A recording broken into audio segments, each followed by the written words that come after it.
Tokoh agama diminta beri pendampingan bagi umat di pengungsian.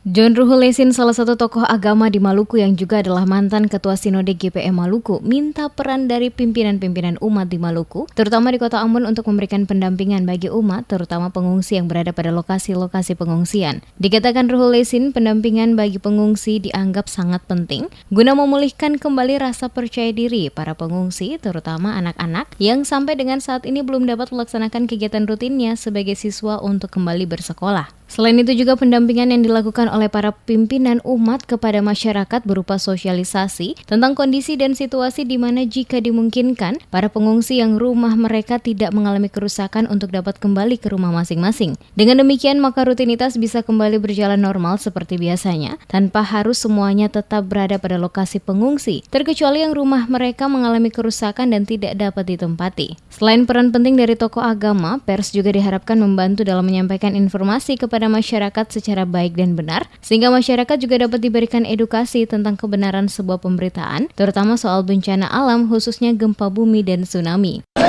Tempat-tempat ibadah ini kan yang paling penting bagi kita adalah umat itu kita beri perhatian ya, jangan hanya kita fokus di tempat peribadahannya, tapi pendampingan kepada umat itu penting ya, supaya selama proses penanganan gempa ini umat mendapat perhatian ya, jangan sampai masalah-masalah kepentingan kita adalah bagaimana pendampingan kepada anak-anak, pendampingan kepada umat di tempat-tempat pengungsian itu jauh lebih penting ya sekarang ini. Sementara itu Abidin Wakano selaku salah satu ketua MUI Provinsi Maluku yang memberikan apresiasi kepada media yang dengan penuh tanggung jawab setiap saat memberitakan proses penanganan pengungsi secara terperinci kepada publik. Termasuk juga penyampaian kepada publik agar mempercayai informasi tentang bencana alam, yakni gempa dan tsunami langsung dari sumber yang dapat dipercaya, yakni BMKG. Dengan demikian masyarakat dididik untuk tidak lagi percaya akan isu-isu yang disampaikan oleh pihak-pihak yang tidak mempunyai keahlian di bidang bencana alam. Memberi apresiasi kepada media atau para jurnalis yang terus mengawal proses bencana dan penanggulangan yang sudah mulai dari tanggal 26 sampai sekarang.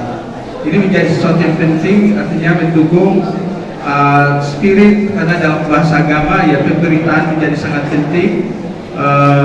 Jurnalisme yang berperspektif bencana dan kemudian mengedukasi masyarakat. Pada pertemuan tersebut, seluruh tokoh agama dan juga tokoh masyarakat bersama-sama dengan pemerintah sepakat untuk bersama turun langsung ke lokasi-lokasi pengungsian dan menyampaikan informasi-informasi yang sesuai dengan apa yang didapat dari sumber-sumber yang benar mengenai bencana alam. Termasuk juga memberikan pemahaman bagi pengungsi, jika kondisi telah berangsur pulih, maka bisa kembali ke rumah masing-masing tanpa harus ada paksaan.